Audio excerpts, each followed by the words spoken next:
자, 이제 물값은 해야 하지 않을까. 내가 성격이 많이 급한 편이라 기다리는 건 잘 못하거든. 하나 둘 셋 할 때까지 대답 안 나오면 그 다음엔 바로 주먹이 나갈지도 모르니까 마음 깊이 새겨두라고. 뭔가 오해가 있었던 것 같습니다. 잠깐만. 스마트한 아저씨 목소리가 들리는 것 같아. 도대체 누구랑 통화하는 거지? 저와 했던 약속이 지켜지지 않는다면 저 역시 가만히 있지는 않을 겁니다. 이 걸쭉한 마요네즈가 이 목구멍에 꽁치의 풍미와 바다 내음을 더욱 진하게 코팅시켜줄 거야. 두유까지 더해지니 정말 속이 울렁거려서 넘어올 것 같아. 입 벌려.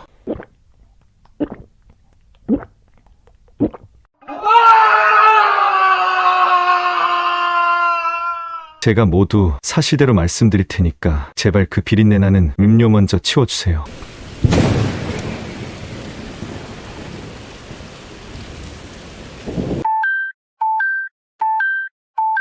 저를 이곳으로 오게 한 건 바로 제 자신입니다. 왠지 모르게 마음이 어져서 걷다 보니 여기까지 오게 된 것뿐이라고요.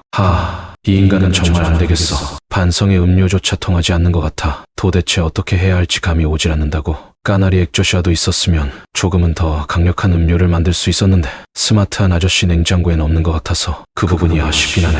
이제 그만 버티고 어서 부는 게 어떨까. 네가 어떤 부분이 무서워서 말을 못하고 있는 건지는 모르겠지만 내가 비밀은 지켜줄 테니 그냥 말해보는 게 어떨까. 난 모든 진실을 말했으니 이제 그만 풀어주는 건 어때? 이렇게 무고한 사람 잡아서 가두고 협박하는 게 얼마나 큰 죄인지는 모르는 거야. 지금 바로 풀어준다면 내가 경찰에 신고까지는 안 할 테니까 어서 내 말 들으라고.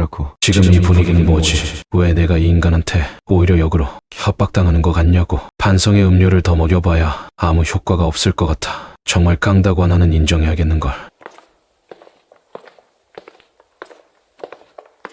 스마트한 아저씨가 전화통화를 마치고 온 것 같아. 아저씨가 돌아오기 전에 이놈 자백을 받아내려고 했는데 실패한 것 같아서 아쉽긴 하네. 강철 씨, 이 친구한테 자백은 받아내신 건가요? 그게 아직까지는 자백을 받아내지 못했습니다. 반성의 음료까지 들이부었는데 버티는 거 보면 보통 깡다구는 아닌 것 같아요. 아저씨, 이제 어떡하는 게 나을까요? 제가 CCTV로 확인해보니 이 친구가 제 차량에 위치 추적기까지 붙인 것 같더라고요. 제가 비밀리에 이곳으로 거처를 옮긴 상황이라 누군가의 의도적이고 집요한 추적이 없었다면 이곳까지 찾아내기란 쉽지는 않았을 겁니다. 이 사람은 분명히 누군가의 지시에 따라 움직인 게 틀림없습니다. 이놈이 이렇게 완강하게 죽기 살기로 버티는데 어떡하는 게 나을지 모르겠습니다. 오늘 오후에 사모님 면회 예약까지 잡아놓은 상태인데 이놈은 그냥 여기에 가둬놓고 사모님 면회 먼저 다녀오는 게 낫지 않을까요? 제게 생각이 있으니까 잠시만 기다려보시겠어요? 강철 씨, 바닥에 떨어져 있는 휴대폰, 이 친구 휴대폰 같은데 제게 좀 넘겨주시겠습니까? 네, 알겠습니다. 그런데 이 스마트한 아저씨는 이놈 휴대폰을 왜 넘겨달라고 하는 건지 이유를 모르겠어. 어차피 비밀번호가 잠겨있지 않을까. 역시나 비밀번호가 잠겨있네. 휴대폰 여기 있습니다. 그런데 어차피 비밀번호가 잠겨있는 거 아실 텐데 이놈 휴대폰은 왜 달라고 하신 건가요? 제게 생각이 있어서 그런 거니 잠시만 기다려주세요. 당신 끝까지 입을 다물겠다는 건가? 누가 배우인지 말할 기회는 지금뿐인데 서로 좋게 가보는 게 어떨까? 그런 거 없습니다. 저는 모두 진실만을 말했으니 이제 풀어주시는 게 나을 겁니다. 그렇지 않으면 두 사람 모두 경찰에 감금과 협박으로 신고할 겁니다. 과연 저 스마트한 아저씨가 어떻게 반응할지 궁금해진데. 스마트한 아저씨가 주머니에서 꺼낸 게 뭐지? 설마 저걸로 최면이라도 걸려고 하는 건가? 뭐야, 이 사람 나한테 최면이라도 걸어버리려고 하는 건가? 최면에 걸리지 않으려면 절대로 눈을 뜨고 있으면 안 돼. 어서 눈을 감아버리자고. 강철 씨, 이 친구 눈 감고 있지 못하도록 눈 좀 벌려주시겠어요? 네, 알겠습니다, 아저씨. 스마트한 아저씨는 이놈한테 정말 최면을 걸려고 하는 것 같아.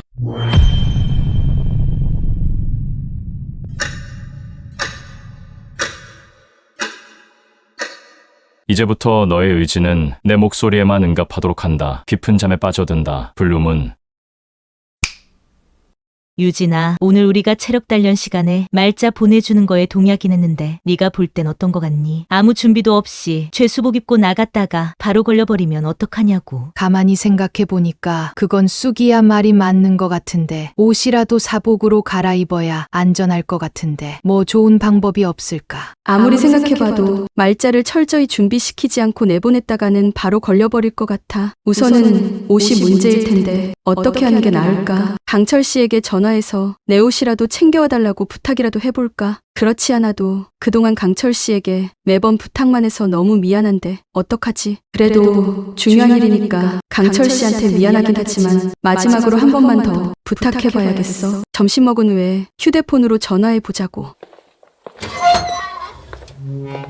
점심 식사 시간이니 19번 방 수감자들은 공동식당으로 이동하도록 합니다. 그 전에 오늘 오후에 면회 일정이 잡혀있는 수감자들이 있으니 먼저 공지드리겠습니다. 4568번과 3180번은 오후 2시에 면회 일정이 잡혀있으니 잊지 마시고 점심 식사 후에 바로 면회실로 이동할 수 있도록 합니다. 말자한테 면회 오는 사람도 있는데 나는 이게 뭐냐고. 내가 세상을 잘못 살아온 건가. 교도소에 있는 동안 면회 온 사람이 단 한 명도 없다는 게 너무 서러워서 미치겠어. 네, 알겠습니다. 교도관님. 그런데 오늘은 누가 면회를 온다는 거지? 아마 준자 언니 같아. 혹시 그 인간이 엄마 병원에서 무슨 사고라도 쳐서 알려주려고 온 건 아니겠지. 그게 아니면 엄마 밀린 병원비가 해결된 거 알고 놀라서 온 걸지도 모르겠어. 만일 준자 언니가 믿을 만한 사람이었으면 3180번 돈 받지 않고 내가 당근밭에 숨겨놓은 돈 위치를 알려줬겠지만 왠지 내 느낌으로는 믿을 만한 사람은 아닌 것 같아 보여. 각별히 주의하는 게 나을 것 같아. 그럼 공지 내용은 모두 전달했으니 바로 공동식당으로 이동하도록 합니다. 교도관님, 혹시 저한테 면회 온 사람은 없는 건가요? 네, 연애자 명단에 포함되어 있지는 않습니다. 준옥 언니, 설마 그년이 면회 올 거라고 기대라도 하고 있는 건가요? 어젯밤 꿈에 누군가 나를 찾아오는 꿈을 꿔서 혹시나 해서 교도관님께 여쭤본 거야. 봉순아, 궁금한 게 하나 있는데 물어봐도 될까? 물론이지. 얼마든지 물어봐. 유진이니가 궁금한 게 뭔데? 사실 전에 네가 말자한테 휴대폰 넘겨주는 걸 봤는데 그 휴대폰을 보낸 사람이 누군지 궁금해서 그래. 유진이 네가 그걸 어떻게 알고 있는 거야? 그냥 네가 물품 나누어 줄 때 우연히 보게 된 거야. 유진아, 그거 다른 사람이 알게 되면 정말 큰일 나는 거니까 반드시 비밀로 해줄 수 있는 거지. 물론이지. 나만 조용히 알고 있을 테니까 걱정하지 않아도 돼. 그리고 말하기 불편한 거면 굳이 이야기하지 않아도 돼. 아니야, 난 유진이 너 믿으니까 이야기해줄게. 여기 교도소 내에 여왕벌이라는 여자가 있어. 그 여자 정말 무서운 사람이거든. 사회에서 무슨 일을 하던 사람인지는 정확히 모르는데 교도소 내에서는 그 여자가 교도소장 다음으로 힘이 있는 사람이야. 심지어 일반 교도관들도 그 여자한테 함부로 하지 못하거든. 그 여자가 교도소 내로 외부 물품을 반입해서 2배 이상 비싼 가격으로 수감자들에게 판매하고 있거든. 돈은 영치금이나 외부에 있는 자기 동생명의 통장으로 받는 걸로 알고 있어. 그렇다면 말자가 넘겨받은 휴대폰도 그렇게 반입된 거야. 그래, 맞아. 나는 그냥 심부름해준 후에 수수료 명목으로 영치금만 조금 받고 전달만 해주게 된 거니까 유진이니가 오해하지는 않았으면 좋겠어. 그 여왕벌이라는 여자 우리와 마주친 적이 있는 거야.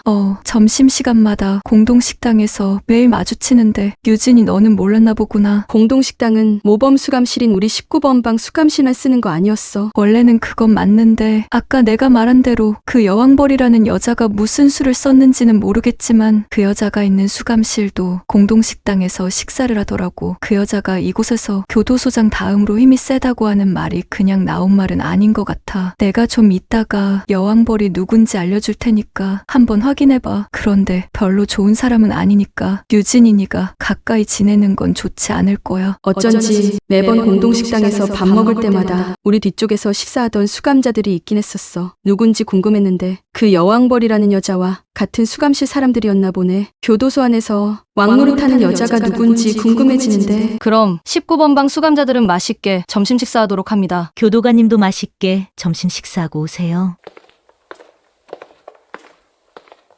교도소장님께서 공동식당까지 내려오셨네요. 무슨 일이라도 있어서 내려오신 건가요? 모범 수감자들 식사하는데 불편한 점은 없나 확인하러 와봤다네. 나 신경 쓰지 말고 최 교도관도 서둘러 식사하러 가보게나. 다들 교도소 생활하는데 불편한 점들은 없는 건가요? 이분이 교도소장님인가 보네. 그런데 왜 자꾸 전에 어디선가 본 적이 있는 사람같이 느껴지는 거지? 왠지 낯설지가 않다고. 유진아, 그건 235.5화 보면 알게 될 거야. 그러니까 오빠가 짬뽕툰 멤버십에 가입해서 그건 꼭 보라고. 교도소장님, 점심에는 맛있는 반찬이 많이 나와서 좋은데 아침 저녁 반찬은 순풀떼기밖에 없어서 입맛이 많이 떨어지더라고요. 수감자들 식사에 조금만 더 신경 써주시면 안 될까요? 좋은 의견 주셔서 감사합니다. 제가 참고해서 반영해 보도록 하겠습니다. 유진 씨도 식사 맛있게 하세요. 그럼 전 이만 가보겠습니다. 어머, 교도소장이 유진이 이름을 어떻게 알고 있는 거야? 유진이, 너 혹시 교도소장이랑 아는 사이야? 아니요, 저는 모르는 분이에요. 유진아, 저기 보이는 여자가 내가 아까 말한 여왕벌이야. 그런데 여왕벌이 왜 우리 쪽으로 걸어오는 거지? 저 사람이 여왕벌이구나. 그런데 저 여자가 왜 이쪽으로 오는 것 같이 느껴지는 거지?